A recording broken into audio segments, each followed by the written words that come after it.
وہ خزائن جو ہزاروں سال سے مدفون تھے،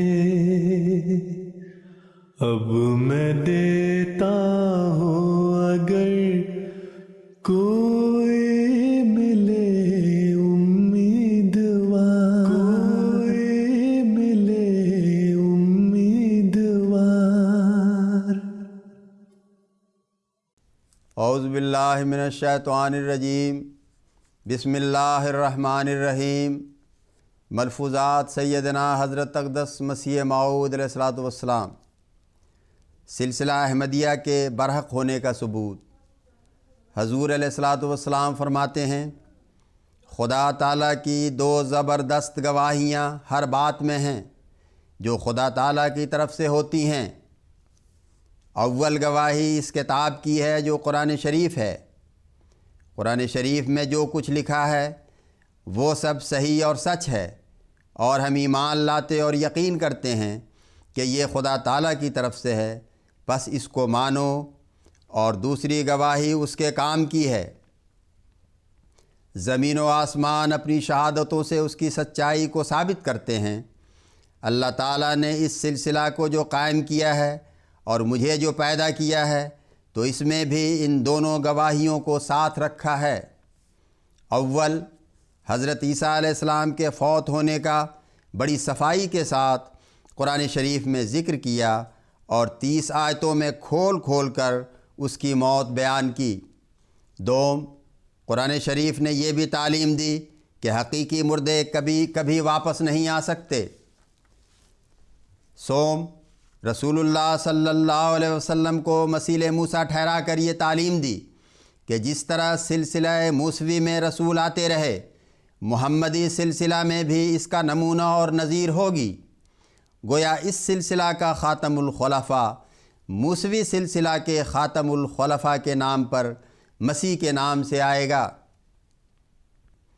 چنانچہ ان وعدوں کے موافق جب خدا نے مجھے مسیح موعود بنا کر بھیجا تو میری تائید میں زمین اور آسمان نے بھی اپنی شہادت کو ادا کر دیا۔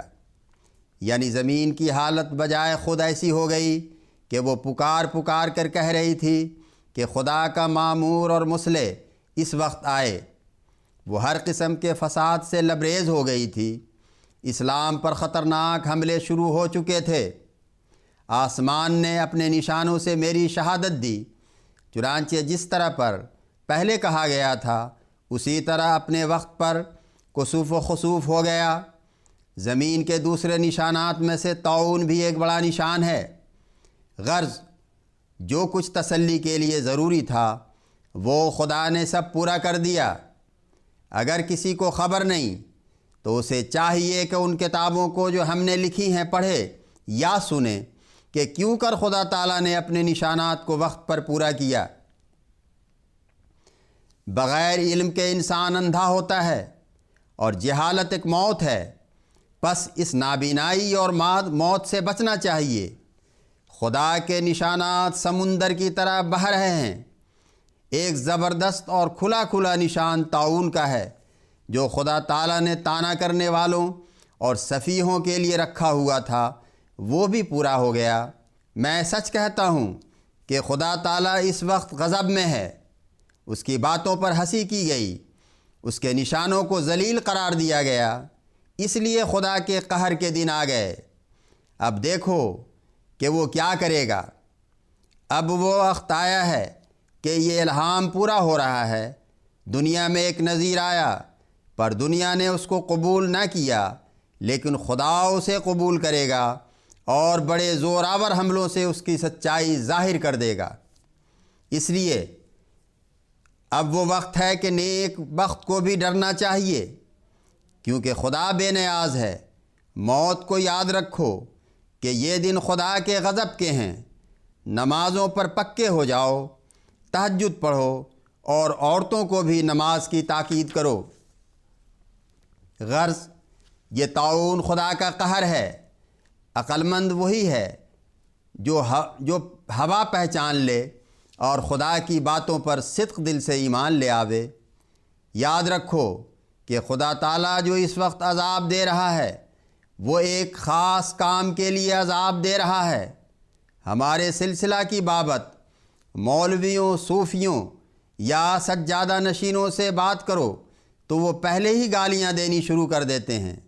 اب دیکھ لو کہ خدا تعالیٰ کا صبر کتنا بڑا صبر ہے کہ 1000 برس سے اوپر ہونے کو آیا کہ خدا کے پاک نبیوں اور راست بازوں اور برگزیدوں کو گالیاں دی جاتی ہیں اور ان کی بے حرمتی اور ذلت کے لیے ہر قسم کے وسائل اختیار کیے جاتے ہیں۔ آخر اس نے ان سب نبیوں اور خصوصاً ہمارے نبی صلی اللہ علیہ وسلم کی عزت و عظمت کو قائم کرنے کے لیے یہ سلسلہ قائم کیا، اور جب سے یہ قائم ہوا اس کے ساتھ بھی وہی سلوک ہوا جو پہلے راست بازوں کے ساتھ ہوا تھا، مگر آخر خدا تعالیٰ نے ان حد سے بڑھے ہوئے بے باکوں اور شوخ چشموں کا علاج کرنا چاہا ہے۔ اس میں شک نہیں کہ وہ بہت حلیم ہے، مگر اس میں کلام بھی نہیں کہ جب پکڑتا ہے تو سخت پکڑتا ہے۔ اللہم صلی علی محمد وآل محمد وبارک وسلم انک حمید مجید۔